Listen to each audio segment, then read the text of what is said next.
dar a grabar. La persona que no quiere aparecer en la grabación, pues sencillamente puede apagar el vídeo. Es interesante tener la sesión grabada para aquellas personas que no pueden estar presentes en esta hora, pues que la puedan ver más tarde. El club de lectura de hoy está dedicado a El mapa de los afectos, de la escritora Ana Merino. Ana Merino es una escritora española, nacida en Madrid en el año 71, por lo tanto es bastante joven, y es una persona que ha crecido dentro de una familia de una gran tradición literaria.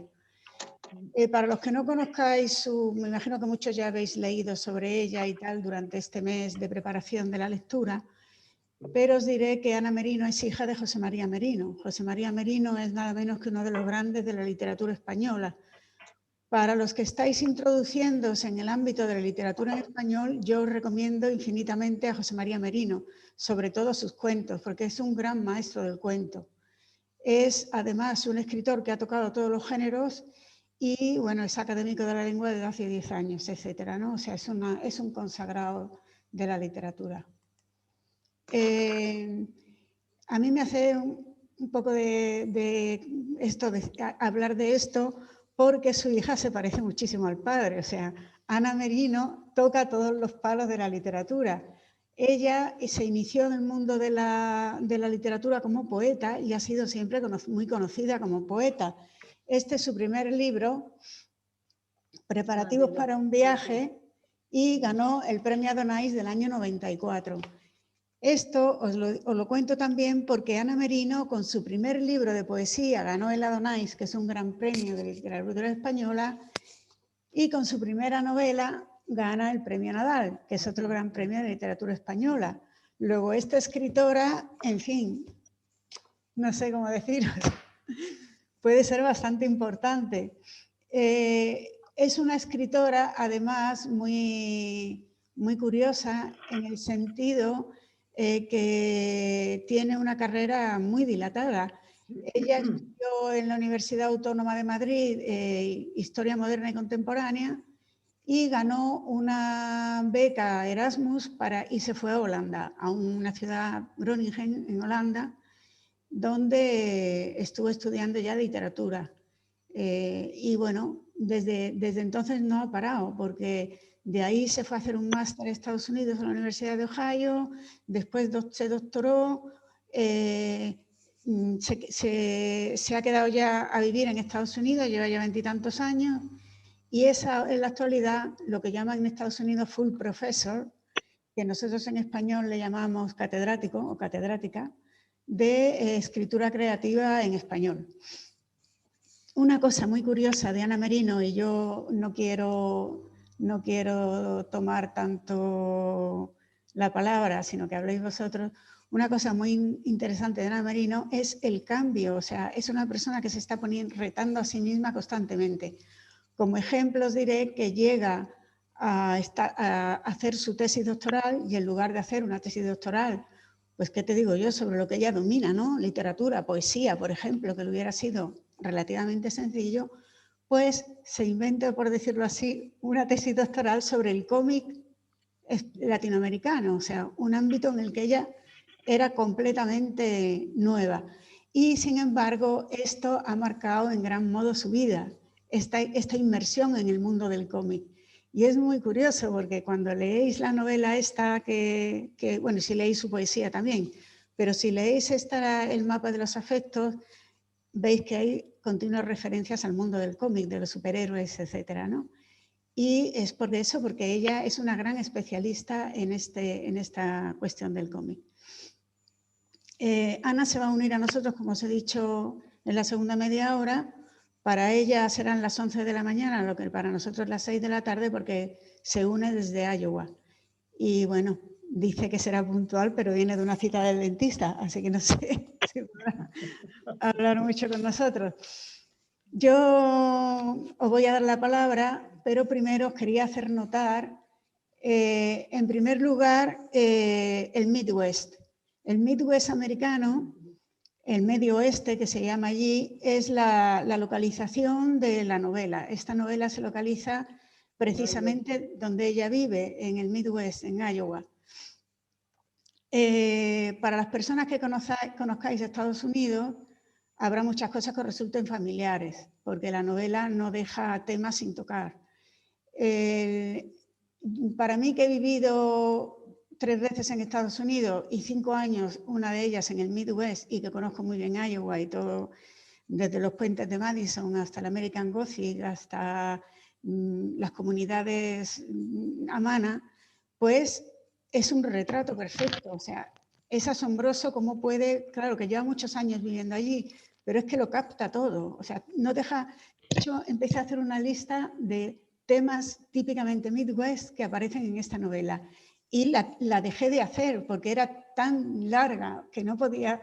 Por ejemplo, los campos de cereal. Los campos de cereal de Iowa son increíbles, no se acaban nunca, interminables, de soja, de maíz. Los seguros, los vendedores de seguros, todo se tiene que asegurar. La creencia en los extraterrestres, los tornados, los incendios, las catástrofes naturales, el pánico que te entra cuando vives uno de ellos. Yo me ha tocado vivir un par de ellos y es un miedo casi sobrenatural. Las armas, ¿quién no tiene armas en casa? Una colección de rifles, por ejemplo, o una pistola por si hay que cargarse a alguien que se mete en tu propiedad. Las cosechadoras, impresionantes ver las cosechadoras en aquellos campos, inmensas. Los veteranos de guerra, las personas que han perdido las piernas o las manos por las minas o las explosiones, los alcohólicos y los exalcohólicos, que también los veis. La heroína, el impacto grandísimo de la heroína. Dios, la importancia de Dios. Las niñas mises, impresionante, pero existen, es así. ¿Cómo se dice? La prostitución, etcétera. En fin, ya os digo que hubo un momento que dijo, no, tengo que dejar la lista porque esto no se acaba nunca. Es asombroso que en una novela de 200 páginas se toquen tantos temas. Es una cosa que a mí me ha chocado de esta novela. Entonces os dejo a vosotros que expreséis vuestra opinión. Ha habido mucha crítica sobre esta novela. La han entrevistado en diversos medios. En cuanto entréis en internet ya veréis que hay muchos vídeos en los que ella pues explica un poco sobre la novela. Hay también unos vídeos que os recomiendo porque a mí me han resultado curiosos, en los que aparece ella recitando poemas en encuentros, por ejemplo, uno en la Library of Congress, en la Biblioteca del Congreso, con su marido, que es Manuel Vilas, que no sé si lo sabéis, que Ana está casada con Manuel Vilas, que también escribe poesía. Y es muy curioso verlos juntos, leyendo, ¿no? Es una sintonía muy curiosa. El currículum de Ana es interminable. Si entráis en la Universidad de Iowa, os vais a encontrar con un currículum de 40 y tantas páginas. La cantidad de publicaciones, cursos, seminarios de todo tipo. Es una persona súper disponible. También os quería hacer notar que este premio Nadal, los que hayáis leído a Nada, de Carmen Laforet, también fue premio Nadal, el primero, os quería hacer notar que esta es la mujer número 15 o 15ª mujer que obtiene el premio Nadal. Últimamente ha habido más mujeres que han obtenido el premio Nadal, pero de 75 hombres, de toda la historia del premio, solo hay 15 mujeres. O sea que también eso me gusta hacerlo notar. No sé si hay alguna otra cosa que se me quede en el tintero, pero ya irá saliendo conforme vayamos desarrollando la sesión. Y bueno, os invito también, y ya me callo de verdad, os invito también a la próxima sesión y os animo mucho a que participéis para que descubráis un nuevo género, que es el aforismo poético. No es un tema fácil, no quiero que os asustéis y por eso precisamente vamos a tener con nosotros un profesor que os va a explicar perfectamente todo, Gorka Larrabeiti, y vamos a tener a la autora Carmen Camacho, Entonces yo os daré los textos seleccionados para hacer la tertulia, pero también, igual que cuando Juan Carlos Reche nos ilustró sobre la poesía del siglo XXI, pues también nos van a guiar sobre los aforismos. Después vamos a leer ya en el mes de marzo A Corazón Abierto de Elvira Lindo, que es, digamos, un libro biográfico muy interesante también, que Elvira también va a participar con nosotros. Bueno, pues el que quiera hablar, sencillamente que abra el micrófono. Si ves que os superponéis con otra persona, pues le cedéis el paso y no hay ningún problema. ¿De acuerdo? A ver quién se lanza.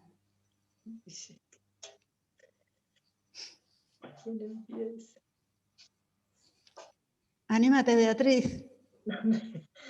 La tuya dijiste casi todo, porque hiciste esta lista que son todos los temas que los... No, a mí te digo la verdad, me encantó este libro, me gustó muchísimo cómo escribe ella, tiene un modo de escribir que no es así lleno de particulares, descripciones, pero te hace sentir. Yo esa escena del tornado es como si la vivía, ¿no?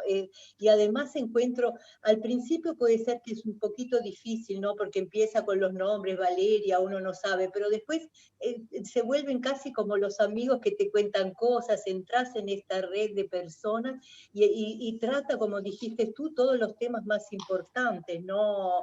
Sin perderse en tantas descripciones, y después yo al final, increíblemente, me hice un esquema porque es difícil, ¿no? Pero encontré cómo se relacionan todos y encontrás en este libro casos de cosas buenas, cosas malas, sorpresas, este crimen insólito que no viene, viene a la cárcel el que no es culpable, ¿no? Y esa cosa me impresionó muchísimo, toda esa escena con Lilian, y después este otro chico, Samuel, que mira desde el árbol, Sam, que mira, y hay como un fil rouge con Louis, ¿no? Que va hasta que después los personajes empiezan y después crecen y tienen un final también. Sí, esto es lo que se llama en literatura una novela coral. Una novela coral quiere decir que está hecha con varias voces, con los personajes, las voces de los personajes, vas construyendo la novela. En estos 22 capítulos, si os fijáis, en cada capítulo hay un personaje principal. Ese personaje, al ir desarrollándose, por decirlo así, va implicando a los demás. Samuel observa a Tom. Tom está con Valeria. Luego Valeria encontrará al final del libro a... Valeria es una feminista, ¿no? Que se anima a dejar al marido, a cambiar vida, a encontrar otra vida después, ¿no? Cada personaje tiene una historia interesante. Después está Rita, que es una persona encantadora, buena, la que tiene los perros, ¿no? Los galgos, y que está en contacto con la naturaleza. Y lo que decías tú, una descripción también de la América muy, muy interesante, ¿no? Para nosotros, que no conocemos, la gente que tiene armas en la casa, quien tiene una mentalidad distinta de nosotros, ¿no? No, a mí me encantó este libro, me lo leí todo y quisiera volver a leerlo después para encontrar más, ya sin el ansia de saber quiénes eran, en leerme la parte de cómo ella escribe, que es lindísima, me encantó. Hay un antecedente que luego le preguntaremos a Ana si es verdad que eso es así. Hay un libro de poemas de un poeta americano que se llama Edgar Lee Masters, que es un... ¿Cómo no? De Spoon River. Sí, yo también pensé en Spoon River. Pues Spoon River... Fabricio de André hizo un disco, yo lo tengo espectacular, con todas las canciones de Spoon River. Bueno, pues Spoon River está traducido al italiano para los que queráis leerlo en Enaudi. Spoon River es, para los que no lo conozcáis, son poemas, digamos, dichos, o más que escritos, dichos, por decirlo así, por personas que están muertas en un cementerio del Medio Oeste. Claro.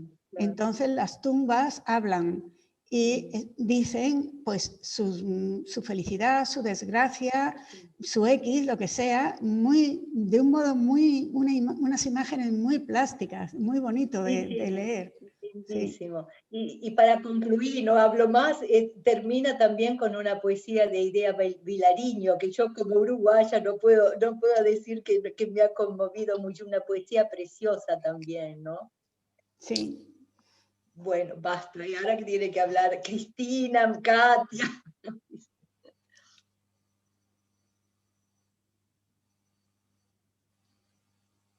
¿No hablan? Iba a decir dispara, Cristina, que estamos en el oeste. Cristina y Katia también tiene que hablar, ¿eh? Están tímidas hoy las chicas.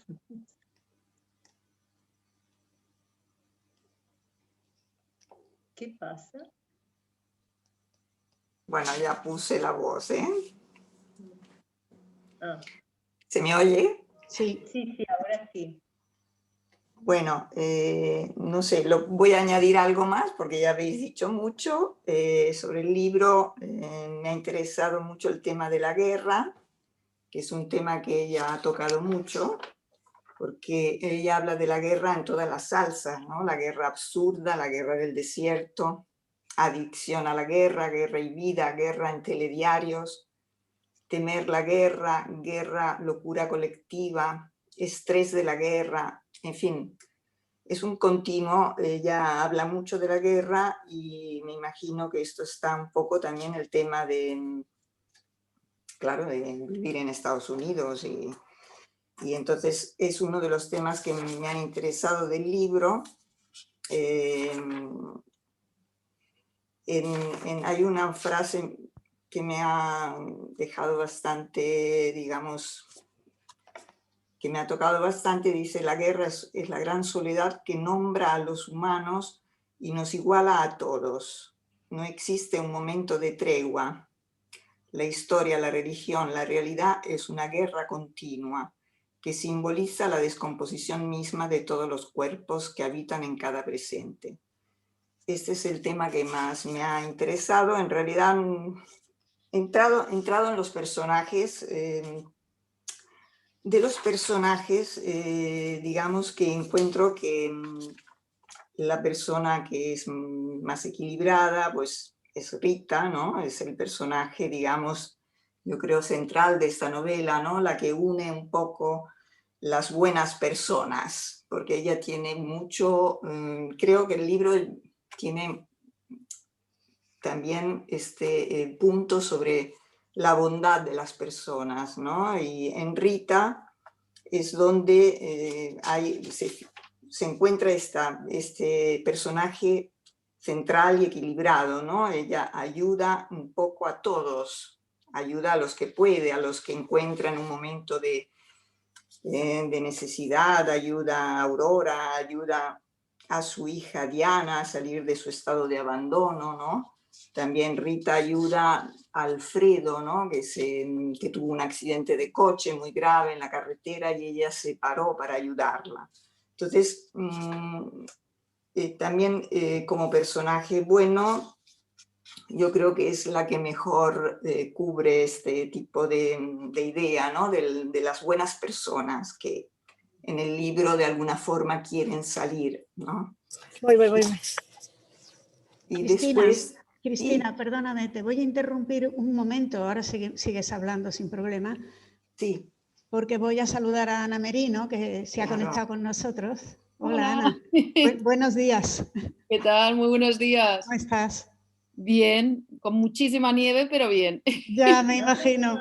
Mil gracias, te damos, mil gracias por unirte. Un placer. Estamos encantados. Nos encanta tu libro. A mí particularmente me parece maravilloso. Ay, gracias. Y te va a dar la enhorabuena y te va a saludar a Juan Carlos Reche, que es el director del instituto, que está con nosotros. Bueno, hola Ana, buenos días, buenas tardes, noches, buenos días, ¿qué tal? ¿Qué tal? Bien, bien. Bien, pues nada, estábamos sumergidos en la conversación que tienen los contertulios habituales del Club de Lectura en el libro, además de un grupo de 17, 18 chicos que hay de un instituto de Roma, y estamos un poco siguiéndolo, estamos ahí muy dentro. Y nada, te quería dar las gracias por querer unirte, y ahora después vamos a hacer una serie de preguntas y vamos a seguir con la dinámica habitual. Fenomenal, muchísimas gracias por la oportunidad, muchísimas gracias por leerme, porque hay muy buenos libros siempre y bueno, que elijan el mío es algo que de verdad agradezco y bueno, aquí estoy. aquí estoy en este tiempo tan extraño que estamos viviendo, pero bueno, reconforta saber que existen momentos así, que podemos estar, aunque estemos en la distancia, podemos estar todos juntos, ¿no?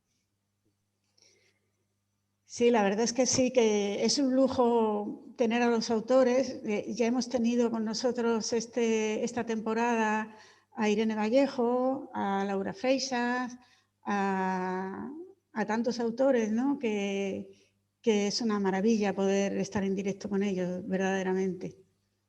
Qué bien. Bueno, pues yo no sé qué preguntarte, te preguntaría tantas cosas. He tomado tantísimas notas que me ha encantado el libro. Hay capítulos que me parecen preciosos y, por ejemplo, voy a poner un ejemplo, a ver si os ha gustado a los demás y también vosotros. El de las naranjas, el del Alzheimer. Qué cosa más bonita, más plástica, más bien descrito lo que es. Yo nunca había leído algo sobre el Alzheimer tan poético y también escrito. Una preciosidad. Sí. Muchísimas gracias. Yo creo que buscaba con la novela, ¿no? Cuando uno trabaja una novela coral, como es este caso, llegar a todos los momentos de la vida, intentar representarlos. Y a lo mejor porque vengo de la poesía, mis primeros libros que publiqué fueron de poesía, tenía un sentido del ritmo existencial y quería de alguna manera reivindicar la belleza que hay en todos los momentos de la vida, con la dureza, pero a mí me parecía muy importante porque a veces nos olvidamos literariamente, ¿no? de la vejez, del paso del tiempo y de lo que somos con el paso del tiempo. Y bueno, fui situando personajes y a la hora de construir personajes. Y ahora cuando entré estaba, si no me equivoco, Cristina hablando de Rita, ¿no? Que es otro personaje que aglutina el tiempo, la sabiduría del tiempo, unos valores que yo creo, esa capacidad de comprensión y de empatía, yo creo que vienen muchas veces con la edad. Las personas que a lo largo de mi vida me han ayudado mucho en distintos momentos, yo he vivido en muchos lugares y que me han aportado sabiduría, la mayoría han sido gente de cierta edad, que tienen mucha más flexibilidad, que escuchan más, que aunque tengan un punto de vista distinto, pueden comprender, ¿no? Entonces, para mí esa lección de vida, en cierta medida, quise introducirla en la novela, ¿no?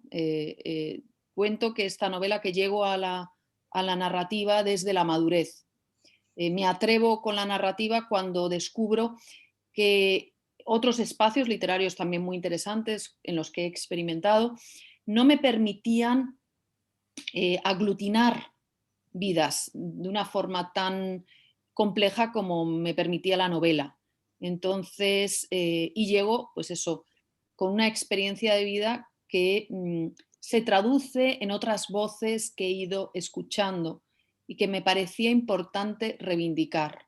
Lo literario tiene muchas cualidades, ¿no? Uno puede escribir una novela, un thriller de emoción, ¿no? La novela negra, una novela de acción, pero a mí me interesaba que mi novela obligase al lector a detenerse, o sea, a respirar. Y luego me preocupaba mucho el estilo, tal vez otra vez porque vengo de la poesía, entonces el poeta suele medir las palabras en ese proceso creador, entonces, claro, arrastro esa medición, ese cuidado, ese ritmo que me interesaba conservarlo y también que el proceso de lectura no solo fuese el proceso de llegar al final, a una resolución, ¿no? Que hay muchas novelas de resolución final, sino como la vida no es la resolución final, sino la vida es cómo vivimos cada día y cada momento. Entonces, yo quería en la novela representar eso,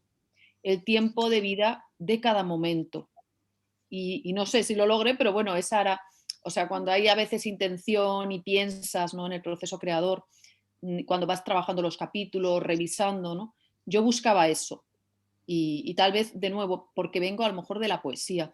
En la poesía buscamos mucho el instante y reproducir la emoción del instante en cada poema, ¿no? Entonces, cada capítulo para mí era como un largo poema conectado, ¿no? Siempre suelo aludir que la antología de Spoon River, de Edgar Lee Masters, era un modelo que me interesaba mucho Es uno de los libros con los que hace 26 años llegué a Estados Unidos, cuando vine jovencita, como muy fascinada. Entonces ese modelo de un lugar interconectado me interesaba mucho. Perdona que me haya alargado. Sí, pero no es, o sea, sí, todo lo que has dicho es magnífico, es eso el libro, pero es mucho más, porque la cantidad de temas, que es increíble, la cantidad de temas que tocas, desde el feminismo hasta las armas, la guerra, es amplísimo en un libro tan breve, ¿no? Y sí, es muy bonito, la división por capítulos está muy lograda. Yo me lo imagino casi como capítulos de una serie de televisión, ¿sabes? Se podría hacer perfectamente. Y se quedaría uno siempre con la intriga de qué va a pasar luego, por dónde va a continuar esta historia, ¿no? Sí, la verdad es que sí, que es muy, muy interesante. Una cosa que creo que tú has comentado en algunos comentarios que has hecho sobre tu libro y tal, es que para ti la literatura es una reivindicación de la bondad. Y es una cosa que en tu libro se ve y que es muy interesante de pensar sobre esto, ¿no? Sobre personas que hacen el bien a los demás, ¿no? O la realización personal que es la gratificación de hacer el bien, como Valeria rescatando con la Cruz Roja inmigrantes, por ejemplo, ¿no? O como Rita cuidando a los galgos. Exacto, es Marcela también. sí, alguien que está Beatriz, comentando. sí. No, dije que Marcela también era una buena persona, ¿no? Sí, sí, sí. Sí, me parecía importante, de nuevo, en el debate, ¿no?, de la complejidad, la construcción de la complejidad del personaje, ¿no? ¿Qué personajes son más literarios y por qué? Entonces, a veces hay una tendencia introspectiva a meterse dentro del corazón, de la mente, del cerebro del malo, ¿no? Eso es una tendencia, y es una tendencia muy interesante y me parece muy bien, pero a mí me interesa más la gente buena. A mí me interesa más la gente que energiza, que ayuda, me parecen más literarias, y venimos de una gran tradición. Don Quijote es bueno y va a hacer el bien y tiene un concepto del bien, aunque luego las cosas se le crucen y pasan muchas peripecias, ¿no? Pero la idea del bien creo que tiene muchas posibilidades literarias. Y fui descubriendo a la hora de trabajar la novela que aportaban más, había más ritmo, había más belleza cuando se construía la acción a través de la bondad. Me daba mucha más plenitud, lo disfrutaba mucho más y me interesaban más esos personajes, como decíamos, una Marcela, una Rita, cada uno en cómo dialogaban con el mundo y se enfrentaban a las dificultades, ¿no? Marcela ha tenido que emigrar, ha perdido amigos, habla con los muertos, sabe reconocer el peligro y el sufrimiento, hay impunidad contra ella, le suceden cosas horribles, pero sabe reponerse, ¿no? Hay una valentía en todo lo que le sucede. Entonces, ese tipo de vida es una vida que me parece interesante y que me parece que representa nuestra realidad y nuestra sociedad.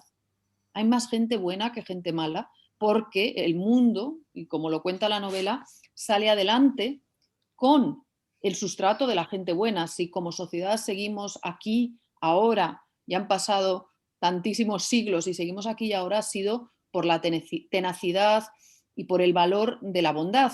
Ahora está el reto literario, porque ha habido en el pasado tendencia a ver la bondad, que eso es un poco cruel, como algo limitante, como algo estúpido, cuando la bondad para mí es un grado de inteligencia máximo, porque tienes que saber armonizar muchas emociones para seguir siendo bueno. Sufres, y eso también lo vemos en la sobrina que va a hacerse cargo, ¿no?, de su tía fallecida, nadie quiere hacerlo. Irene. Exacto, Irene, esa búsqueda, ¿no?, del sentido de la responsabilidad, eso es bondad también, cuando alguien asume responsabilidad. O sea, que en mi novela hay muchos tipos de bondad. La bondad es un término muy amplio donde hay distintas tipologías: la bondad de la paciencia, la bondad del sentido de la responsabilidad, la bondad de la madurez, la bondad de la empatía. Eso es fundamental y no se habla porque tendemos a pensar que la bondad, bueno, es una cosa y dejarla como infantilizar, que también la bondad de la infancia también es muy interesante, pero se suele olvidar y me parecía, bueno, me parecía que ese podía ser un lugar hacia el que llevar mi novela y al lector. Sí, es además muy variado porque hay capítulos que son muy de novela negra, ¿no? Como el asesinato de la dentista, que me parece un planteamiento de lo más original, ¿no? Todo esto, la pobre Lilia metida en el coche deseando que su padre en forma de superhéroe viniera a rescatarla, que ya veía al final, ¿no? Y el otro capítulo, el de Marcela con el párroco, por favor, qué impacto de capítulo, ¿no? El final, ¿cómo es? Y sin embargo, luego hay otros capítulos que están como acolchados por el silencio de la nieve, ¿no?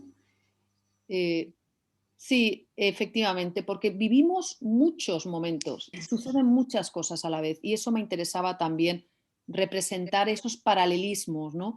El tema de la impunidad está en la novela, cosas que no se resuelven. En temas concretos hay un crimen, el crimen no se resuelve correctamente, aunque sí podamos cerrar un aspecto, ¿no? El aspecto de que los hijos puedan recuperar el cuerpo, pero la solución no la vemos. Lo mismo con los ahogados en el mar, lo mismo con los muertos en el desierto. O sea, nuestra sociedad acepta una impunidad terrorífica contra el ser humano y eso quería también que lo reflexionásemos como parte de la novela, ¿no? Porque, bueno, lo bueno de la novela es que te da espacio para todos y lo sabes construir y en mi caso había temas que me interesaban mucho y de pronto los fui metiendo, ¿no? Un poco porque era una ópera prima, ¿no? Y uno quiere contener en la novela todas las ideas que tenía, ¿no? Entonces, pues por eso me salió tan condensada. Y luego también porque venía de la poesía me dediqué a depurar, a depurar, a depurar y ha quedado breve pero intensa, ¿no? Mucho, sí. Y sí, sí, sí. Os doy la palabra. ¿Puedo Marilyn. preguntar algo? Sí, por favor. Su manera de escribir, su estilo me han gustado mucho. Solo tengo una pregunta a propósito de su elección de ambientar la historia en Estados Unidos. ¿Por qué? Bien, porque muchísimas gracias por la pregunta, Mariolina. Es una novela ambientada en Estados Unidos porque es ahí donde he crecido como narradora. Yo me fui a Estados Unidos en 1995. Fui para un año. Pasaron 26 años y sigo allí. Entonces, aceptar mi diáspora, aceptar que era de España, pero también era de otro país, ha sido una experiencia muy interesante. Y la atmósfera que he interiorizado era la atmósfera estadounidense con una fuerte nostalgia por España. Y sale porque el amor verdadero está, Valeria lo encuentra en España, obviamente, ahí está donde tengo yo el corazón, mi concepto de amor verdadero. El deseo, ese deseo, ¿no? de Aurora, de tener que ir, la obligación, la seleccionan para ser ella la que abra las empresas allá en el Midwest, pero realmente lo que ella quiere hacer es volver y cuando leemos el capítulo de desprendimientos, vemos que está dejando todas las cosas de esa vida que ha tenido que aprender, ¿no? Entonces, ahí están mis guiños de mi nostalgia y de imaginarme un regreso. Y luego, una cosa interesante es que a mí Estados Unidos me ha enseñado mucho. Por eso sale el mundo militar, por eso sale una reflexión sobre la masculinidad.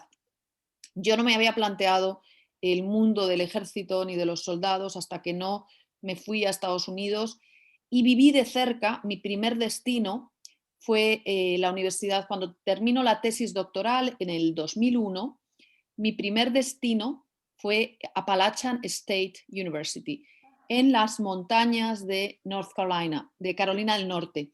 Y allá yo defendí la tesis en Pittsburgh un 10 de septiembre, cuando estoy pagando las tasas para recibir el diploma, es el ataque de las Torres Gemelas. El ataque de las Torres Gemelas, que sale, no sale el ataque, pero sí sale que de pronto empiezan a mandar soldados a la guerra, empieza otra vez, hay una erupción de respuesta militar, y eso que en España la percepción que teníamos, y luego veremos que España se meterá también en la guerra, sucederán cosas en el 2004, terriblemente los ataques pero, de Atocha, pero digamos, ese primer impacto humano lo veo en los estudiantes jóvenes, muy jóvenes, que yo tenía, soldados, porque ellos se matriculaban como soldados, venían de familias humildes para estudiar y eran un poco con la idea de ser el soldado civil, o sea, pertenecer al ejército, todo país tiene un ejército, pero ellos no se veían en la guerra. Y de pronto vi chicos jóvenes que me los mandaron a la guerra, y a mí eso me afectó muchísimo, me hizo cambiar el chip, darme cuenta de el ejército en determinados países. Luego han ido pasando los años, yo he seguido siendo docente en Estados Unidos, yendo y viniendo a España, y he tenido estudiantes veteranos, pero veteranos de 26 años, o sea, unos vuelven descompuestos de esa experiencia terrible, y algunos, digamos, en los programas de integración de veteranos, te encuentras en la clase a los millennials, chicos muy jóvenes, con sus teléfonos móviles y tal, y luego tienes veteranos de guerra que vienen de otra dimensión, que eso lo reflejo en la novela también, cómo les ha destruido la guerra. Y utilizo mucho, curiosamente, cuando hacen talleres de licenciatura, a Cervantes, porque Cervantes fue veterano de guerra, fue prisionero en Argel, y reinicia su vida. Hay un mundo detrás, después de la guerra hay una capacidad de recuperación. España era el imperio en aquel momento y de pronto eso, la experiencia americana me hizo indagar en personajes y en vidas que yo creo que no hubiese indagado estando en España. Ahora, con la experiencia que estamos teniendo del COVID y de la pandemia, hemos visto otra vez el valor del soldado del ejército social, ¿no? Esa idea del ejército como otra estructura de apoyo a la sociedad, ¿no? Que es un poco, yo creo, con lo que aspiran los soldados. Los soldados no se hacen soldados para ir a la guerra. No, mis estudiantes no querían ir a la guerra. Bueno, querían dar un servicio y trabajar, pero entonces eso me hizo reflexionar mucho sobre la guerra. De ahí viene mi integración de ese elemento. Y de muchas gracias. Y si puedo añadir algo, antes de leer su libro, acabé de leer Alegría de su marido, sí. Por casualidad. Muy bonito también, muy buen libro también. Gracias. Placer. Sí, es impactante lo que has dicho. Yo también tengo la experiencia de haber vivido en el Medio Oeste y también viví el September 11 allí. Mi marido era periodista entonces, tuvo que salir corriendo para cubrir, estaba para el diario El País y tuvo que salir corriendo para Nueva York para cubrir todo esto. Fue una experiencia muy, muy bárbara, pero lo que más me impresiona es cuando movilizaron a mi vecino, que era médico, para que tuviera que ir a la guerra. Yo me quedé, digo, ¿pero cómo es posible este señor que gana un montón de dinero trabajando como médico privado y que ahora su familia se queda con un sueldo militar y su padre en la guerra? Sí, efectivamente, fue muy impactante. Porque yo no me imaginaba que mis chicos, que eran soldados y que venían a hacer las prácticas y venían no sé qué, de pronto todos pálidos, todos pobrecitos, o sea, los mandaron al frente. Sí. Buscando en el mapa dónde iban, o sea, sí, imaginaros. Sí, Entonces, uno se daba cuenta que muchas veces, bueno, entraban en el ejército por tradición familiar, porque era una oportunidad profesional, les pagaban los estudios, bueno, porque además Estados Unidos es un país muy complejo, siempre hay tornados, etcétera, donde el ejército tiene una labor social importante, ¿no? De ayuda, etcétera, pero no estaban pensando que estaban en un tiempo de paz donde, bueno, digamos, las grandes cosas serían ayudar a incendios, tornados, tifones, pero no ir a la guerra así, ¿no? Entonces sí fue algo muy impactante. Sí. Yo te quería sacar un poco un tema, porque como tenemos una audiencia de Instituto de Enseñanza Media, me gustaría porque sé que tú haces talleres de escritura creativa y piensas que se puede aprender a escribir, que se puede enseñar a escribir. Yo tengo la experiencia también americana de que a los niños en los colegios se les enseña enseguida a distinguir entre tipos de discurso y de escritura, que si narrativo, que si argumentativo, que es una cosa que en España no se hace. O sea que en España hay poca formación en cuanto a enseñar a escribir y a hablar, ¿no? A expresarse con diferentes finalidades, ¿no? ¿Cómo ves tú el que se pueda enseñar, el que se enseñe a escribir y a expresarse con un lenguaje poético o dramático o narrativo a la gente, vaya? Sí, yo creo que es muy importante. Yo siempre reivindico la labor de los educadores, los maestros, la primera formación, tanto la primaria como secundaria, es clave. Yo he tenido la suerte de nacer en un hogar donde la literatura se respira. Mi padre es el escritor José María Merino y eso obviamente me ha hecho una privilegiada, una biblioteca de primera, un poder dialogar sobre la escritura, un poder ver la capacidad, el impacto de la literatura en casa. Eso ha sido fundamental y es algo que me ha interesado mucho trasladar al aula, al apoyo a maestros. Entonces, en España, desgraciadamente, un país donde hay una gran riqueza literaria y donde hay una gran energía artística y creativa, sin embargo, no hay una preocupación sobre esa ebullición. La tradición del taller es una tradición del taller de escritura, es una tradición estadounidense muy fuerte, tal vez porque es un país gigantesco, muy disperso. Entonces, cuando un escritor o alguien con vocación busca su lugar, busca lugares donde pueda dialogar y crecer. Entonces, las instituciones americanas reglaron la creatividad y la escritura creativa. También en el espacio educativo, como hay una gran tradición sobre la escritura, en las escuelas sí hay una preocupación por formar escritores o que uno pueda expresarse de forma adecuada. Y eso en España no es prioridad. Y es un poco triste porque yo creo que la creatividad es un refuerzo. Uno no necesita ser escritor para ser una persona creativa. Toda actividad de comunicación, ¿no?, donde nosotros nos comunicamos con los demás, está impregnada de creatividad. Cuando queremos seducir a alguien, cuando queremos convencer, cuando contamos a un amigo una historia, a un familiar, vamos cambiando nuestros registros, vamos insertando elementos claves de una trama. Y, sin embargo, yo creo que se están perdiendo muchas perspectivas, incluso cuando vemos que habrán quitado el latín y el griego, la filosofía, o sea, que eso está íntimamente relacionado con el aprendizaje de la expresividad, ¿no?, del conocimiento humano, ¿no? Entonces sí, es preocupante, es muy preocupante. Tienes toda la razón. Katia, ¿qué nos cuentas? Estaba escuchando, muy interesante. Hola Ana, hola a todos. Katia. Me ha gustado mucho tu libro. Parece sencillo, pero no lo es, porque condensa muchos argumentos, emociones y bueno, es un caleidoscopio de cosas, es difícil enumerarlas todas. Bueno, me han conmovido algunas cosas, por ejemplo, el personaje de Marcela, que parece un personaje menor, pero tiene su importancia el hecho de que ella haya llegado a la tierra prometida, digamos, pero encuentra personas, bueno, digamos, el párroco con sus sermones apocalípticos.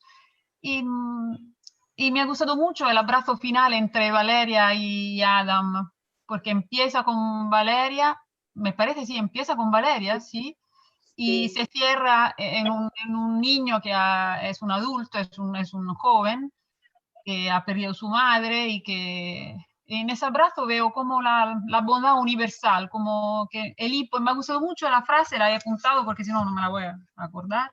El hipo tartamudo de la desolación infantil aunarse en un grito interminable y el abrazo cierra ese grito.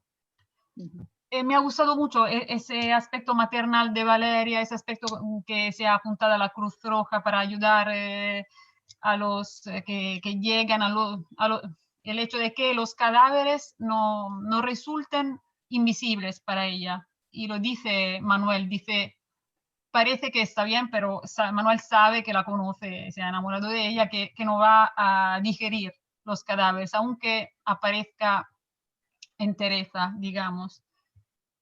Y Marcela me ha gustado porque se contenta con poco, como decir, me gustaba el chocolate de su abuela con los trozos de galletitas, como el hecho de que el señor Curtis le haya dejado la casa le parecía como un castillo y luego el párroco le hace lo que le hace. Y digo, me ha parecido un poco apocalíptico el hecho de que el tornado haya cortado de cuajo, como se dice, la cabeza del párroco. Me ha gustado muchísimo. Justicia divina. Pero, parece como si la justicia divina que él siempre iba enumerando en manera apocalíptica, tú has dicho, bueno, ahora lo que te mereces llegará. No sé si ese es el que has querido. Y solo una pregunta, y luego te dejo porque me gusta cuando hablas. Algunos personajes tienen el nombre, como Samuel, Valeria, Irene, James, y algunos son Señora Dolan, Maggie Curtis, el viejo Curtis, Aurora Altano, Diana P., Marcela Sánchez, el hijo de Maggie Curtis. He notado esa diferencia. ¿Hay algo que has decidido de antemano, decidido que Aurora era Aurora Altano y no simplemente Aurora? ¿Hay algo detrás de esa selección que has hecho para identificar los personajes? Yo creo que es una buena pregunta. Yo creo que según me lo pedían. O sea, había personajes que se iban a lo familiar y otros que me exigían el apellido. Y otros que era el trato cotidiano, la señora Curtis, que a veces hablas a personas añadiendo, ¿no? O el viejo Curtis para reconocer. Entonces, según lo iba pidiendo cada personaje, me aparecían los nombres. Pero Aurora Altano está relacionada con los vientos y ella está relacionada con, o sea, ahí sí hay una carga simbólica, ¿no? En cada personaje, ¿no? Pero sí, lo iba pidiendo y de pronto me iban hacia un nombre, añadía apellidos, el don. Diana P., ahí sí que hay digamos, una clave secreta que es, os lo voy a contar. Yo de joven leía mucho cuando estaba en casa de niña los cómics del hombre enmascarado, de Phantom. Y había un personaje que era la protagonista, que era una periodista y una mujer de acción, que era Diana Palmer. Y hace muchos años, cuando empecé a hacer columnas sobre cómic, tenía una columna en un fanzine del norte, dentro de la viñeta, y hacía una columna que era Diana Palmer dice, ¿no? Entonces, mi guiño a Diana P. es mi guiño a ese primer periodo de mi vida en el que empecé a escribir columnas y me dieron el nombre de la periodista del Phantom, ¿no? Pero es algo secreto, digamos, cuando decido llamarle Diana P. es ese juego, ¿no? Muchas veces los nombres tienen secretos, pero rituales y guiños secretos de la vida de uno, con cariño, ¿no? Entonces, en ese caso. Entonces, luego, por ejemplo, en el personaje de Diana P., que es un personaje que me cae bien porque la vemos cambiar y la vemos cómo se relaciona con su madre, a cómo se relaciona con su colega, el fotógrafo Eloy. Y vemos que nosotros también somos así. Es distinto cómo vamos a contarle nuestras desventuras a nuestros padres o a un amigo en el trabajo, ¿no? Entonces, ahí me dio mucho juego Diana y también me hizo reflexionar porque reflexionamos sobre el tema del feminismo y el lugar de la mujer y cómo ha evolucionado, pero lo vemos con dos personajes, con Aurora y con Diana. Aurora está en un mundo de hombres en el que el exceso de capacidades va en contra de ella porque nadie se quiere ir al Midwest, vamos a mandar a Aurora porque tener a Aurora como jefa no quieren porque ellos han creado un nicho de masculinidad y de sus propios códigos y ahí vemos un tipo de machismo que se da. Y en el caso de Diana P. es una mujer que ha crecido en un periódico y que está en una mediana edad, que cuando llega un nuevo equipo femenino dicen, ¿qué hacemos con esta señora? Fuera, ¿no? Y descubre que dice, pero bueno, ¿qué ha pasado? ¿No? Está indignada y se lo cuenta a su madre, ese sentido de la humillación. Pero yo no quería dejarla sola en esa humillación que había vivido, sino llevarla a otra experiencia, a tener que madurar, a otra oportunidad, y la vemos en otro periódico haciendo reportajes, y me interesaba mucho el tema de la ecología. Y es algo que he vivido muy de cerca en Estados Unidos. Vivo en una zona del Midwest donde está el debate del orgánico, de los usos del diferente grano, de las semillas, ¿no? Sobre cómo preservar. Y esa nave donde van, ese lugar donde van, existe. Hace unos años, cuando llegué de nuevas, hace 11 años ya, aquí a la zona del Midwest, me apunté, porque yo soy muy curiosa, me apunté un verano a hacer una ruta de voluntarios a conocer varios días en un autobús, a conocer el Medio Oeste, a parar por los pueblos, ver los médicos rurales, las escuelas, ver todo el sistema, ver las plantaciones orgánicas, ver todo lo que estaba sucediendo. Entonces llegué al semillero y descubrí que había un semillero y que había una preocupación. Hay gente que se está preocupando por el planeta. Y bueno, eso me gustó y por eso inserto ese viaje, ese reportaje. También el mundo de los insectos pequeños, las garrapatas, eso también es parte de cuando vives en zonas rurales. Y hay un doble guiño, porque el niño Adam que juega con los cohetes y que se imagina el arca de Noé, en realidad está conectado con esas personas que están salvando las semillas. O sea, en mi novela hay como hilos invisibles que lo conectan todo, que le dan sentido. Porque, de nuevo, somos todos los que damos sentido a la existencia, no una sola, sino... Y entonces está lleno de pequeños guiños. La verdad es que escribir novela es como jugar. Cuando era pequeña a mí me encantaba jugar con mi casita, la escuelita, muñequitos, yo podía estar horas. Y he descubierto que es igual que estar jugando. Entonces, cuando estás... No, la verdad es que estoy disfrutando mucho. He descubierto, o sea, que ahora que me he lanzado a escribir ficción, he descubierto que puedo estar. Ahora estoy metida en otra. Igual, ahora terminaré, intento sacar 2-3 horas de trabajo, luego ya me pongo a trabajar. O sea, estoy, digamos, escribir es como un placer y luego ya toda la gestión, las clases y tal. Pero he descubierto que te da mucho. Sí, se ve que disfrutas, se ve que estás encantada y nosotros esperando, ¿eh? Muy bien, pues, ¿te queréis preguntar alguna cosa? Que no quiero tenerte mucho tiempo. Yo estoy encantada, ¿eh? Sí. Además me estimula muchísimo escuchar a los oyentes porque me dan ideas, me hacen pensar y yo os agradezco muchísimo porque de nuevo hay una variedad de oferta de libros estupendos y bueno, y que sea el mío el elegido, ¡ah, qué bien! Me encanta. Perdona, me han gustado mucho los temas de la pobreza, de la precariedad laboral, feminismo, homofobia y todo esto. Pero he visto que hay un elemento en común entre Diana, Rita, Aurora y Valeria, el tema del viaje, el tema de la fuga, el tema, la voluntad de escapar para volver. Rita, ella dice, quiere viajar para poner orden a su vida. Aurora, hay un mundo de posibilidad en tu vida y hay que desprendirte. Ella hubiera sido una nómada. Valeria escapa de su realidad para inventarse otra realidad. En una nueva vida en Algeciras con un hombre nuevo. Hay este tema del viaje que me ha gustado mucho.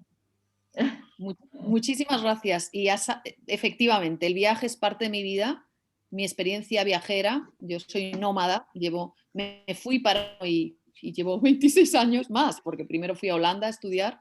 Entonces, preparativos para un viaje, que es mi primer poemario. Hablaba del viaje, esto es un mapa, el mapa de los afectos, el mapa conlleva viaje. Es algo que me ha formado, es cierto.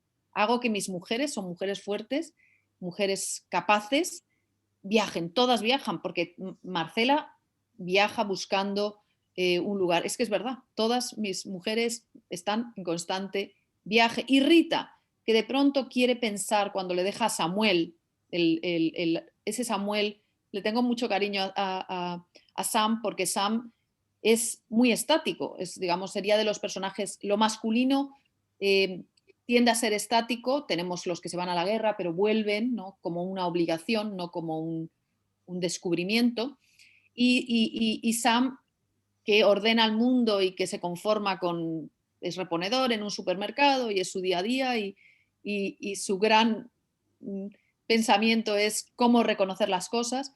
Me gusta eso frente a Rita, buscando, bueno, tal vez deba tomarme un tiempo, vivir la vida de otra manera con el viaje, es verdad, sí, sí está.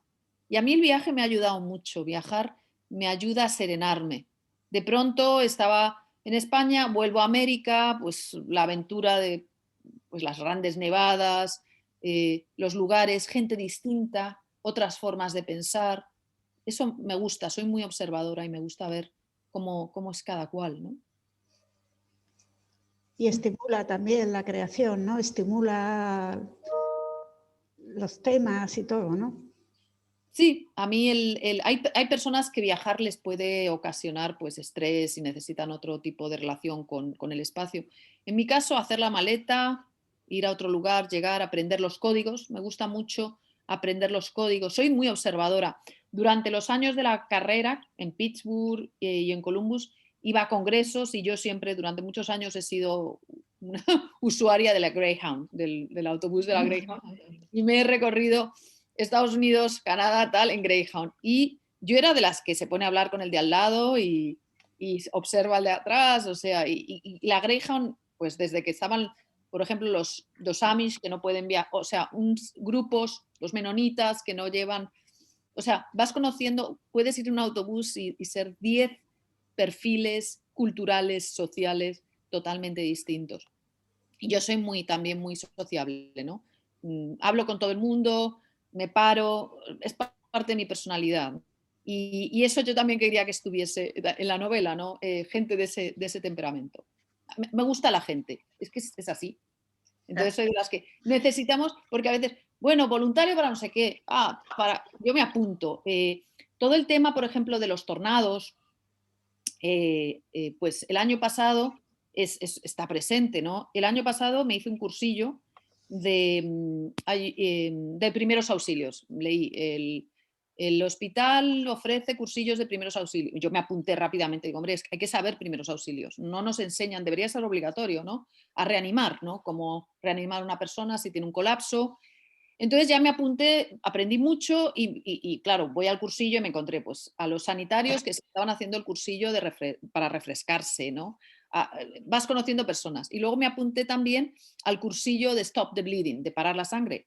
Y yo fui allí y dije, bueno, hay un cursillo para hacer torniquetes y tal. Y entonces es ahí donde descubrí, claro, dije, es que es verdad, y ya había escrito la novela, dije, cuando hay tornados y vientos fuertes, claro, te puede arrastrar la casa, pero el peligro son los cortes, porque los cristales se revientan, la gente se corta, cómo ayudar a parar esa sangre. Luego, claro, se hablaba del tema de las armas, la maquinaria agrícola hace muchos cortes. Entonces, bueno, hay gente que dice, pero te vas a apuntar y digo, bueno, nunca sabes cuándo puedes ser de ayuda. O sea, saber cuanto más, nunca dejamos de aprender. Entonces, y ahora hemos aprendido con lo que nos ha pasado, que cuantas más cosas sepamos, mejor enfrentaremos las dificultades. Y cuando me apunto a esas cosas, aprendo un montón de la gente. Rita hace cestería, Rita hace cestas de mimbre, ¿no? ¿Qué pasa? Que yo cuando vivía en los Apalaches, lo primero que hice cuando llegué al pueblo es apuntarme, para conocer el pueblo en Boone, fue apuntarme, vi cursillos de cestería y dije, bueno, pues me apunté a cerámica, cestería, porque allí conozco gente interesante y aprendo algo nuevo, ¿no? Y el mimbre es una maravilla, o sea, yo me acuerdo, estaba todo el día haciendo las cestas, iban a buscar al mimbre, las señoras del pueblo me contaban de todo, me enteraba un montón de cosas de la vida. Entonces sí me gusta viajar y me gusta integrarme. No llego, yo tengo a veces compañeros que están tensos, es que América, es que... Digo, relajaros, disfruta, si estás aquí disfruta y si no, o sea, vamos a ver. Entonces sí soy de que me gusta, soy camaleónica, yo me sumo a la gente y si están, pues eso. Y ahora estoy, por ejemplo, en un proyecto muy interesante que es el Riverside Theater, estoy en el board y estamos, es un teatro independiente, es un teatro profesional, uno de los pocos del Midwest, y nada, y estamos ahora que vamos a conseguir un espacio nuevo, aventuras y desventuras. Entonces, como es un teatro que lleva muchos años, tiene un archivo. Entonces ahora estoy entretenida con ayudarles a preservar el archivo y que acabe en una biblioteca y que no se pierda la memoria de toda esta historia del teatro. En fin, yo siempre estoy, aparte de, bueno, pues con mi trabajo o mi escritura, vivir y estar con los demás, lo disfruto, me aporta. O sea, y siempre me verás, pues eso, enredando y viendo qué pasa y...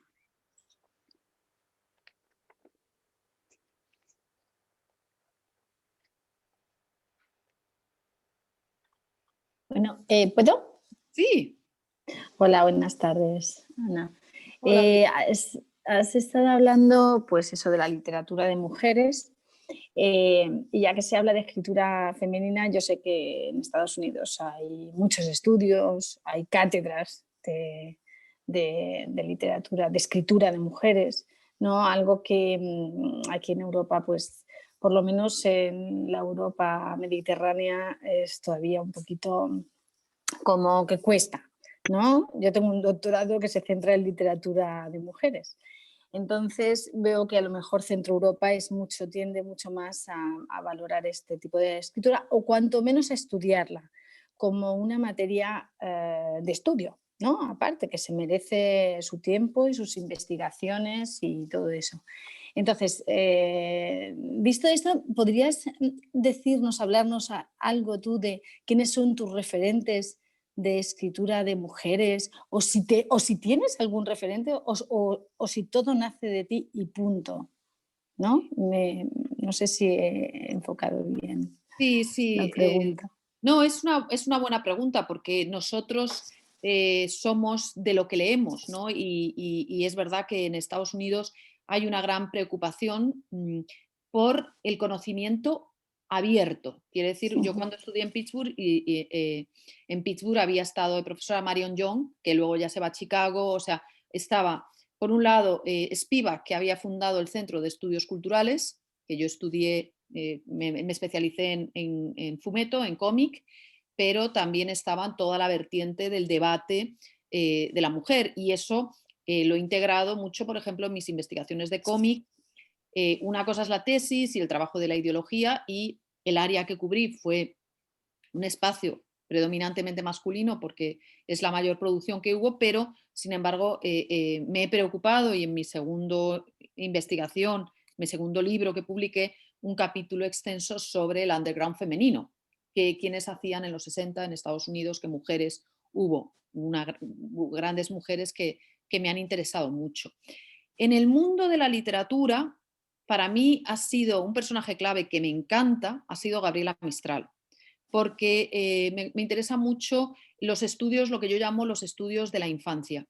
Y esas figuras, esas intelectuales que reivindicaron a la infancia y a los educadores y a los maestros. Entonces, el perfil de Gabriela Mistral es un perfil que me interesa mucho y la he leído con muchísimo detenimiento, no solo su poesía y todo el lenguaje alegórico sobre el maestro, la maternidad, cómo lo plantea, sino también todo el trabajo periodístico que hizo hablando en los años 50 de temas como la prostitución infantil de las mujeres. O sea, hizo una labor extraordinaria y abrió debate sobre educación, ¿no? Entonces, digamos, como referente en el compromiso de la educación y proyectar a través de la poesía, a Gabriela Mistral me encanta.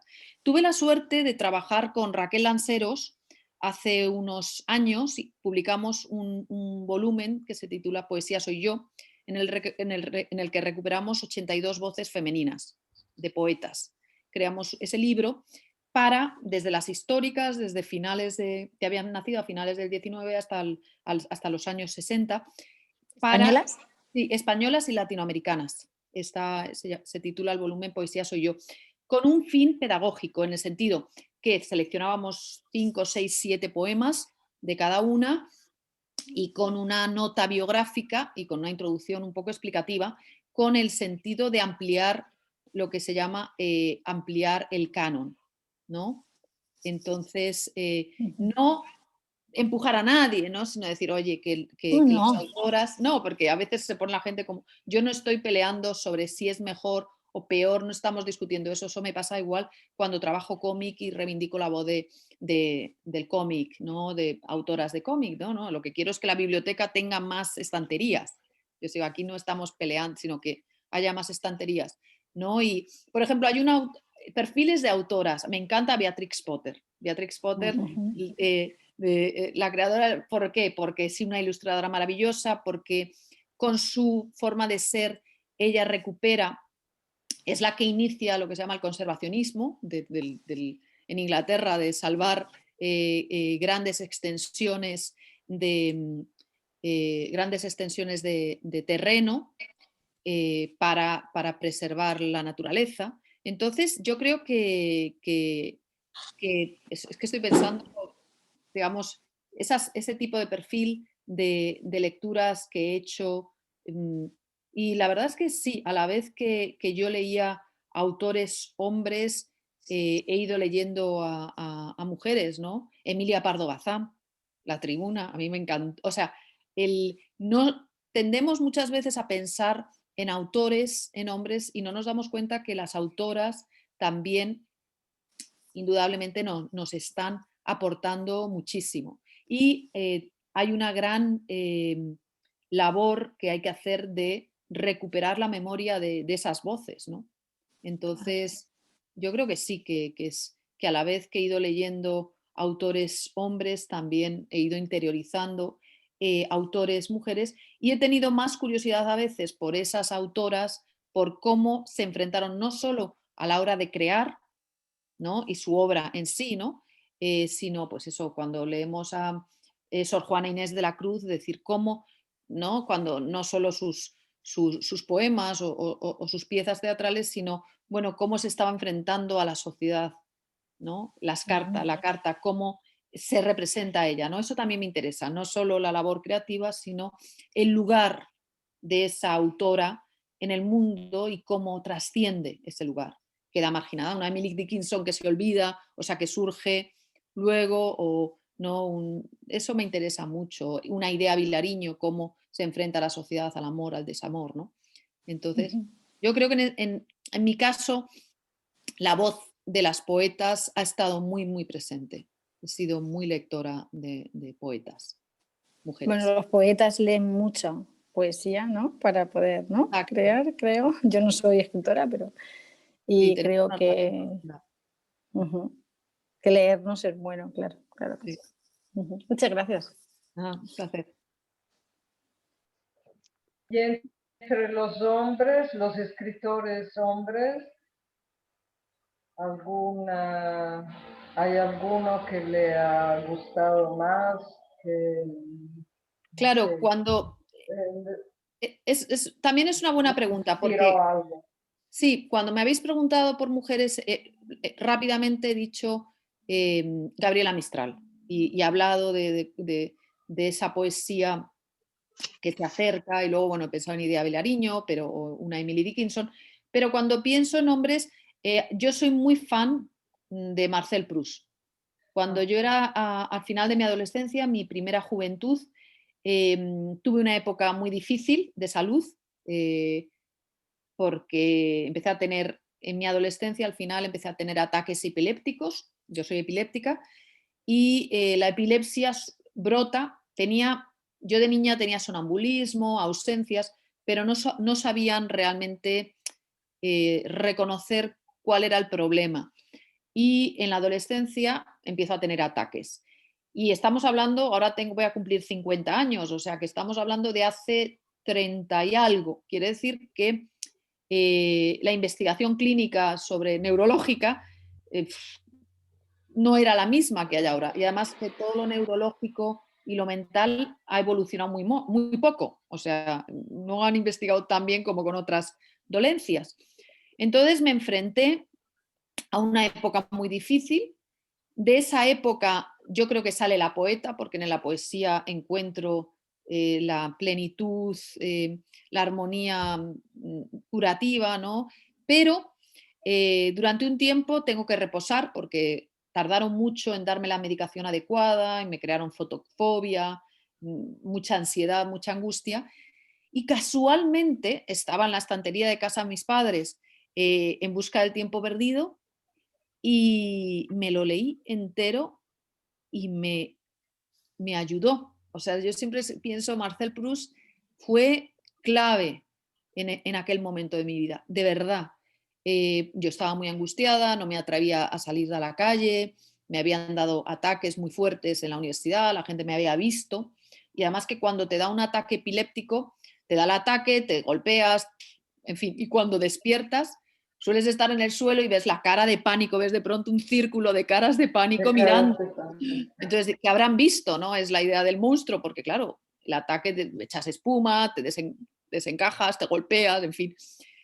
Y cuando estás en ese momento de la vida, a los 18, 19, 20 años, pues es un momento que si eres mujer, estás con, en fin, te quedas traumada. Y yo no quería tenía miedo a tener ataques, tenía pánico a salir a coger el tren, o sea, miedo normal.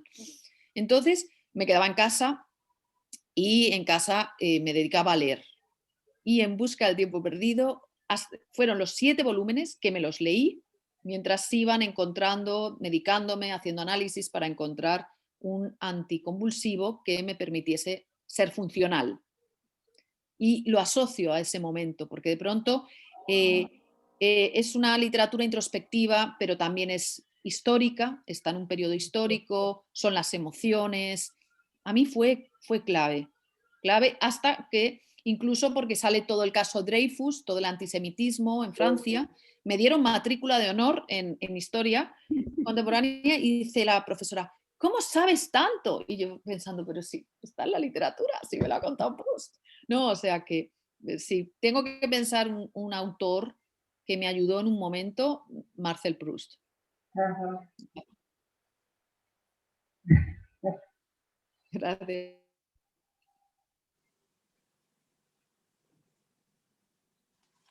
Yo te quería sacar un poco el tema del cómic. Yo soy una gran defensora del cómic para los estudiantes de español. O sea, me parece que el que no se atreve a leer un texto largo porque todavía es un B1 o tiene poco manejo del español, pues el cómic le ayuda mucho con su lenguaje visual, ¿no? ¿Cómo lo ves tú? ¿Crees que el cómic puede ayudar a desarrollar no solamente al que aprende una lengua extranjera, sino a cualquier persona que se acerque a la lectura? Sí, yo creo que sí. Yo soy del grupo que piensa que el cómic fomenta la lectura. Ayuda porque todo el esfuerzo de detenerse, ¿no? Y además tenemos grandes retos como educadores con las nuevas generaciones, porque son generaciones muy ligadas a lo inmediato, la pantalla, y hay que enseñarles a respirar, a sosegarse. Entonces, cuando les enseñas a leer cómic, y además eso lo contaba muy bien Umberto Eco, ¿no? Porque dice que hay que aprender un doble lenguaje, el texto y las imágenes, ¿no? Y hay que aprender, ¿no?, a desarrollar una curiosidad sosegada. Entonces, a mí también me es muy efectivo porque primero les están dando educación, vocabulario, están aprendiendo fórmulas lingüísticas, tanto en la cartela, donde está la descripción, o en la representación del habla, del bocadillo, del globo. Y luego también apreciación estética. No solo en la trama, el desenlace de la historia, los valores, contenidos, la trama, los personajes, sino incluso ellos van descubriendo el uso del color, las sombras, la línea, cómo se estructura el espacio. Entonces a mí me da también muchísimo. Y lo interesante es que le pierden el miedo al aprendizaje. Hay otros retos, por ejemplo, cuando enseño poesía, cómo hago que mis alumnos le pierdan el miedo a la poesía, ¿no? Pero con el cómic se atreven a desarrollar historias, a completar, a hacer muchas actividades. Entonces a mí me parece una herramienta de animación a la lectura excelente. Y con amigos que son padres y que a veces están angustiados porque los hijos no leen, siempre digo, prueba con cómic, prueba con, ¡ay, cómo! Y les doy referencia, ¡ay, qué bien ha funcionado! Porque lo que te interesa es enseñar al estudiante a sosegarse, a abrir un libro, a mirar una imagen, a traducir lo que está diciendo, a interpretar. Eso es muy, muy interesante y muy útil. Tanto desde libros gruesos y amplios, novelas gráficas o incluso las tiras, ¿no? Mafalda, ¿cuánto juego a mí me ha dado Mafalda? Kino. Sí, sí. Incluso el humorismo de Kino, el mudo, ¿no? Ese también para crear historias, ¿no? Porque con una viñeta te da para hacer un microcuento, ¿no? Para hacer actividades intercaladas, ¿no?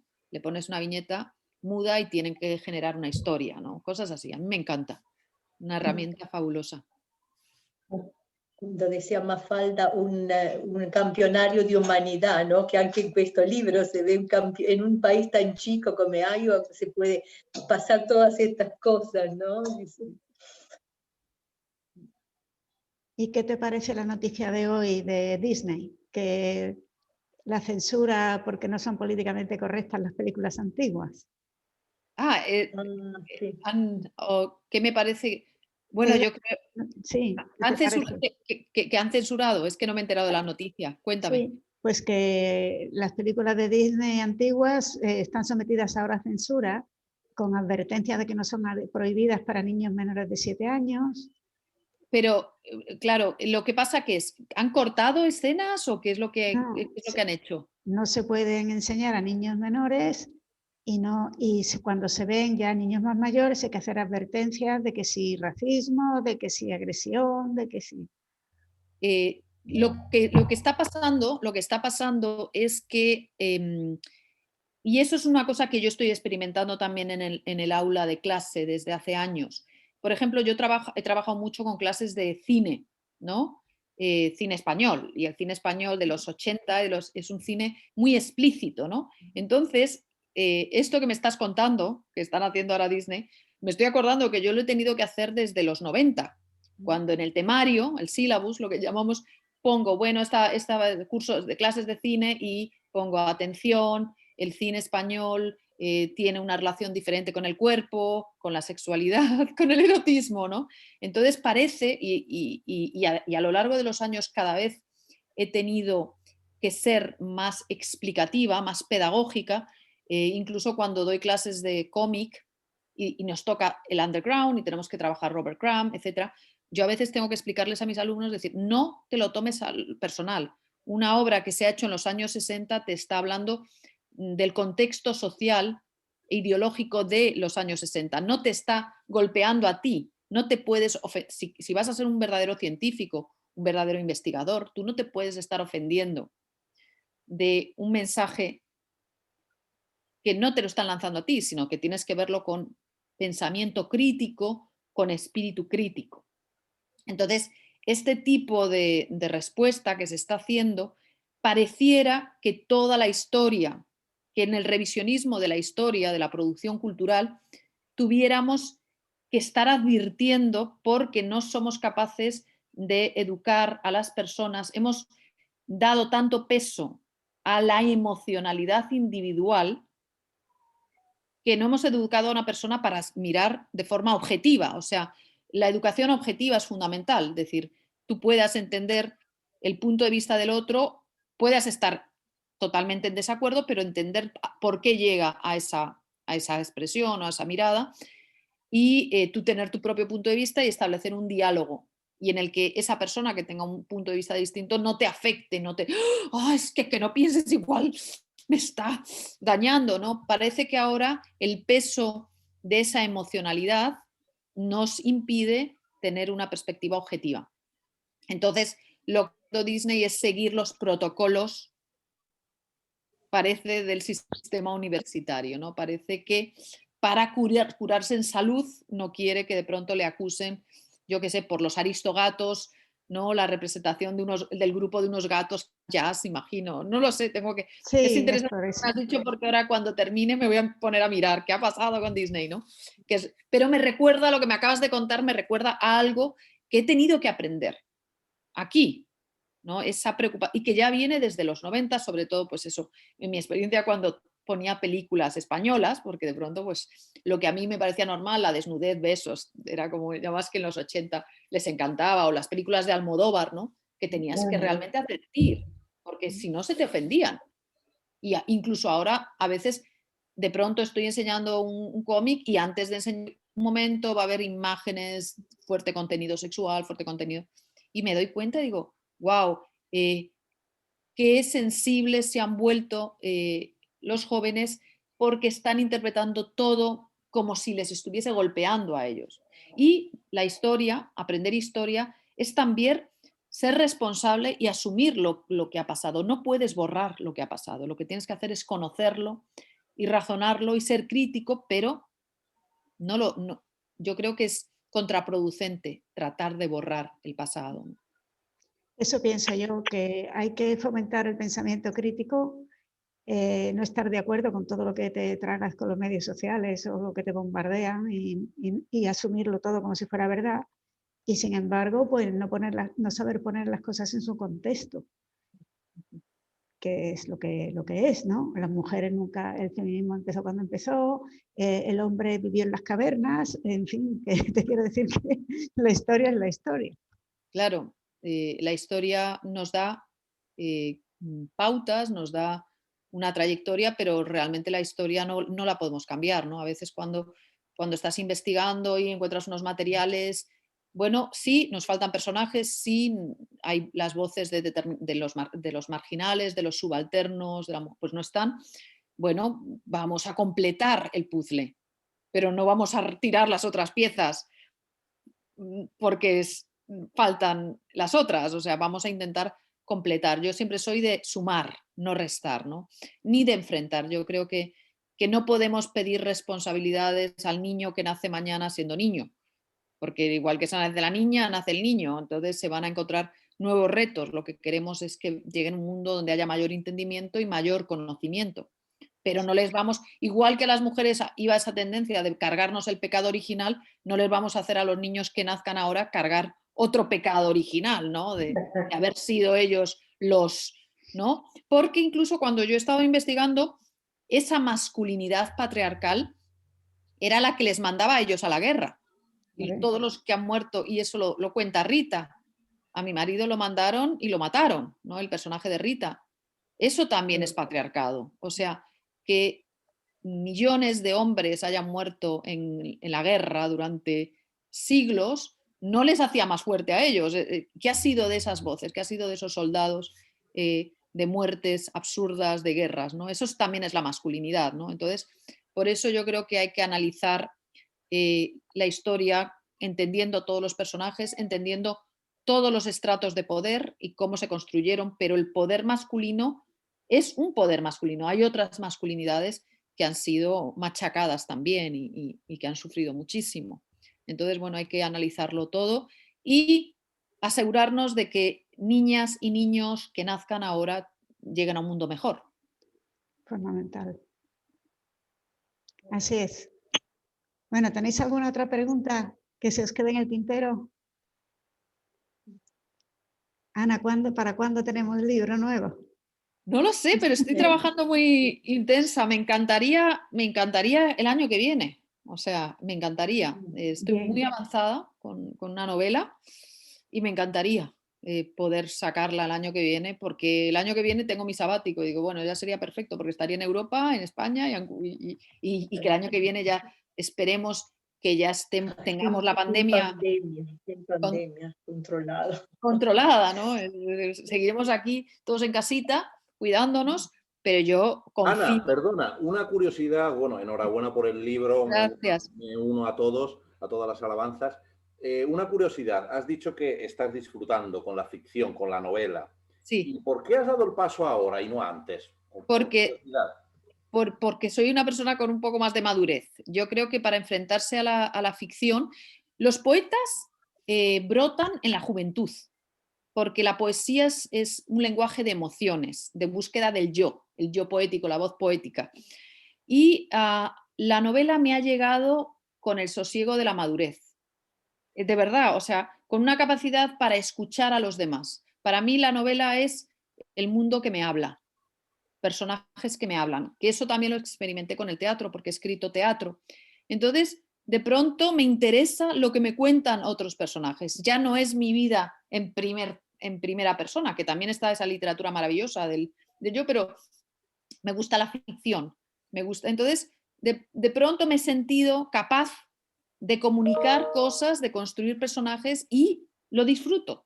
Y he encontrado el tiempo y el sosiego, porque antes estaba metida pues montando el MFI de escritura creativa en español, haciendo la gestión, buscando fondos, y eso es la aventura de Iowa. Cuando llego a Iowa en 2009 vengo a montar un programa y ya a finales del 18 ya digo, ya funciona, ya está el currículum, ya está todo, ya están los estudiantes ganando premios, ya no tengo que seguir haciendo esto. Voy ahora a sentarme a escribir y a escribir con tiempo, porque la ficción, sobre todo la novela, tienes que trabajar. O sea, te sientas y hay que hacer horas y horas y horas de trabajo. Es un tipo de trabajo de mucha concentración y de mucho tiempo real. O sea, la poesía tiene una concentración, pero vas trabajando los poemas y puedes insertarla en el peso laboral. Pero cuando estás en una novela necesitas disciplina, y esa disciplina me ha venido con la madurez, así. Antes estaba con demasiadas cosas, con demasiadas aventuras, y cuando ya soy capaz de dejar la dirección y sentarme de una forma madura con ese sosiego, descubro que el lenguaje de ese sosiego, de esta edad, ahora mismo es la ficción. No sé si te responde, pero... Sí, muchas gracias. Nada, un placer. ¿Qué pasó? Bien, bueno, pues si no tenéis más preguntas, yo no me queda más que agradecerte infinitamente tu amabilidad, porque de verdad que ha sido una sesión estupenda contigo y nos encantaría tenerte en Roma. Pues ya yo amo Roma, o sea que ojalá cuando esta situación tan extraña pase, ojalá pues pueda ir, y ojalá están ahora hablando distintas editoriales a ver si sale una traducción al italiano, sería formidable, ojalá, y bueno, ya más razón para recorrer la historia entera, porque yo soy fan de Italia. ¡Buah, qué país más maravilloso! O sea que tengo que decirlo, no soy súper fan. Tuve la suerte, digamos, Manuel estuvo con la beca de Roma. Sí, el año pasado. El año pasado y estaba yo por España antes de... digamos, el Thanksgiving Break me planté en Roma, en 2019. Luego en diciembre, del 2-19 al 20, para mí es muy especial Roma. Me avisaron, estaba yo en Roma, que tenía que ir a Barcelona, que había quedado finalista el libro y el traje que llevo al día siguiente me lo compré en Roma. Digo, ay, necesito ropa. Entonces, para mí Roma está ligado también a la emoción del premio, porque el vuelo, hice Barcelona, me saqué el billete Barcelona, Roma-Barcelona, y bueno, fue muy, muy especial, ¿no? Genial, te da suerte. Yo sí, Roma me ha dado muchas cosas. O sea que sí, ojalá pueda ir pronto dentro de los tiempos que tenemos ahora. Ojalá que sí, ojalá que sí. Bueno, pues os doy también las gracias a todos. Gracias a ti y a Ana. Que sois un grupo estupendo y que os espero para la próxima sesión. Muchísimas gracias. Muchas gracias, Ana. Que tengas un buen día. Gracias, un beso muy grande y cuidaros mucho. Hasta pronto. El próximo Gracias. en el jardín del Cervantes. El próximo Sí. Ojalá. Gracias a todos. Gracias. Chao, hasta pronto. Chao, chicas, todos. Chao, Chao. Mariolina. Chao. Chao.